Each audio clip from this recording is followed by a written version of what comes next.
alhamdulillahi ala kulli hal, inna lillahi wa inna ilaihi raji'un. Ini ucapan punya pengaruh yang luar biasa kalau kita terkena musibah. Kalau kita terkena musibah, yang itu pertama kita ucapkan. Jangan kita bilang, wah ini siapa ini, gara-gara siapa ini, jangan. Jangan cari masalah. Ini gara-gara pembantu kemarin. Jangan dulu, itu belakangan. Alhamdulillah, inna lillahi wa inna ilaihi raji'un. Mau diapain lagi? Mau diapain lagi? Mau nyalain pembantu, mau nyalain saya, sudah. Alhamdulillah ala kulli hal, inna lillahi wa inna ilaihi raji'un. Makanya Allah muji mereka tentang orang-orang beriman, alladzina idza asabathum musibatun qalu inna lillahi wa inna ilaihi raji'un. Ulaika alaihim shalawatun min rabbihim wa rahmah wa ulaika humul muhtadun. Yaitu orang-orang beriman yang tatkala mereka ditimpa musibah mereka mengatakan inna lillahi wa inna ilaihi raji'un. Jadi harus tahu bahwasanya musibah akan mengurangi dosa. Kalau demam saja mengurangi dosa, apalagi musibah yang lebih dari itu. Tapi syaratnya harus sabar. Kalau tidak sabar, ngamuk-ngamuk, dia protes sama siapa?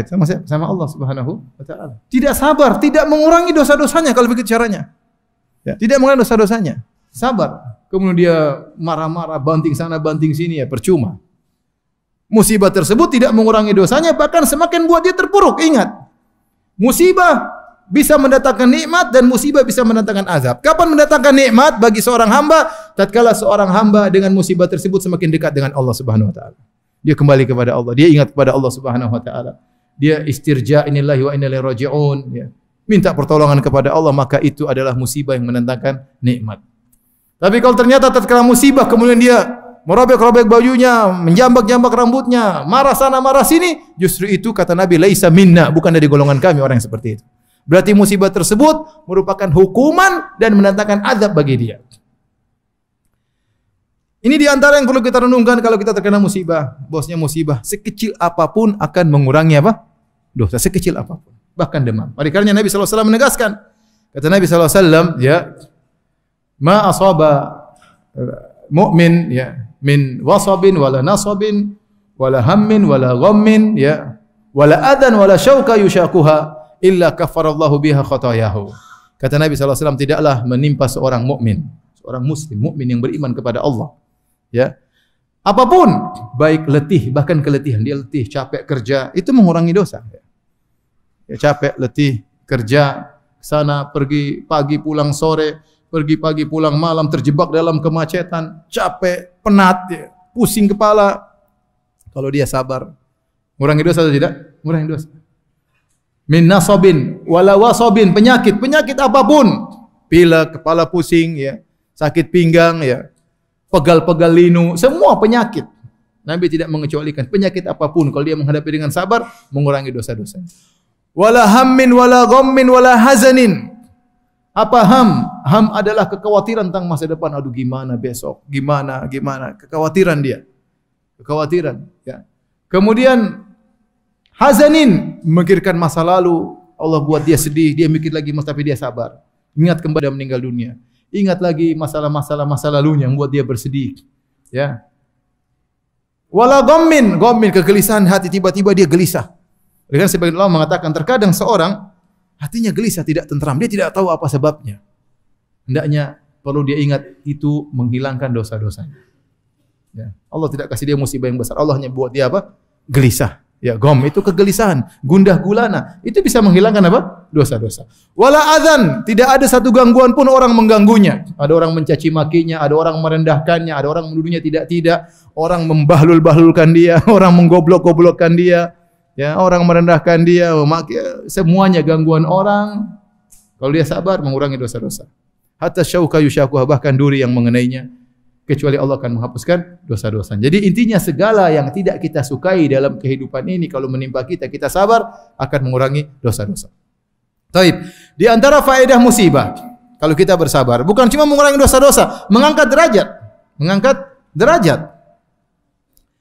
Karenanya datang dalam satu hadis, sungguhnya Allah melihat kepada seorang hamba, Allah ingin mengangkat derajatnya, Allah sudah takdirkan dia di surga yang tinggi. Tapi ternyata dilihat pada amalannya tidak mencukupi untuk mengangkat derajatnya. Maka Allah kasih dia musibah, sehingga akhirnya pahalanya banyak. Akhirnya dia bisa sampai pada derajat tersebut. Ya. Logikanya sederhana, ini ada orang, Allah ingin masukkan di surga yang tinggi. Tetapi dilihat salat malamnya pas-pasan, kadang bangun, kadang enggak bangun. Lihat sedekahnya masih pelit-pelit, terkadang dermawan, terkadang apa? Lebih banyak pelitnya. Kemudian sama orang tua ada dia berbakti tapi kurang baktinya. Sementara Allah ingin surganya tinggi. Bagaimana cara dia dapat pahala yang banyak? Allah kasih musibah. Kenapa orang terkena musibah? Hatinya terenyuh, menangis di hadapan Allah, salat malam, tawakalnya tinggi. Sehingga dari musibah tersebut banyak amal soleh yang bisa dia kerjakan. Ini amal soleh yang dia kerjakan ini mengangkat derajatnya mencapai surga yang tinggi. Mencapai surga yang tinggi. Ya, tadi selain musibah menghilangkan dosa-dosa, musibah juga ya mengangkat derajat seorang. Ya ikhwan, ya akhwat yang dirahmati Allah Subhanahu wa taala. Kita mungkin sering beristighfar. Kita ini banyak dosa, tidak ada yang ragu akan hal ini. Selama Anda hidup di zaman now, selama Anda punya HP, selama Anda nonton YouTube, selama Anda punya akun Facebook, Anda pasti berdosa atau tidak? Pasti. Selama Anda buka Instagram, ya. Memang mau lihat kajian Ustaz, kanan kirinya juga dilihat. Ya. Ya pasti Anda melihat yang haram. Pasti tidak mungkin. Kecuali nanti ada Instagram Salafi mungkin. Tapi enggak ada. Enggak ada sampai sekarang. Mungkin Yahudi yang punya. Ya. Pasti kita maksiat. Taib, kita sering beristighfar. Taib, kita ada istighfar zikir pagi, zikir petang. Istighfar 100 kali pagi dan petang. Oke, sunnah. Mengucapkan sayyidul istighfar. Tetapi kita tidak tahu apakah istighfar kita itu bisa menggugurkan dosa-dosa kita. Apakah kita serius tatkala istighfar? Apakah istighfar kita yang 100 kali ini bisa menggugurkan ribuan dosa kita? Kita enggak tahu. Yang jelas bisa jadi ada dosa-dosa yang kita tidak istighfar darinya karena kita menganggap sepele. Saking seringnya kita melakukan, kita merasa itu bukan dosa dan kita tidak istighfar dari hal tersebut. Tidak semua pandangan haram yang kita lepaskan kita istighfar darinya. Sekarang zaman ini saya bicara kenyataan. Tidak semua orang melihat yang haram langsung dia astagfirullah, man. Belum tentu. Ente sekarang nonton berita, itu yang baca berita buka jilbab atau tidak? Apakah ente waktu nonton astagfirullah, astagfirullah umi, astagfirullah ada apa bi? Astagfirullah, astagfirullah. Mana ente begitu? Enggak ada ente istighfar begitu. Iya tak? Benar atau tidak? Saya aja enggak begitu. Kenapa? Sudah lalai kita. Sudah hal suatu yang biasa. Ya kadang saya astagfirullah tunduk pandangan, terkadang beritanya menarik saya nonton. Sehingga banyak dosa-dosa yang kita anggap biasa tidak kita istighfar darinya. Yang kita istighfar darinya saja belum tentu diampuni. Apalagi dosa-dosa yang kita tidak istighfar darinya. Betapa banyak gibah tidak kita istighfar. Saking biasanya. Suatu hal yang biasa. Kita ketemu orang gibah sana, gibah sini. Merendahkan sana, merendahkan sini. Suatu hal yang biasa. Dan kita tidak berfikir untuk beristighfar darinya. Padahal dia dosa besar. Maka Allah Subhanahu wa ta'ala tatkala ingin menghapuskan dosa-dosa kita yang mungkin kita beristighfar darinya tidak diampuni. Atau kita tidak beristighfar darinya saking lalainya. Allah berikan apa? Musibah. Maka dengan musibah tersebut dosa-dosa kita gugur. Syaratnya apa? Syaratnya Anda harus bersabar.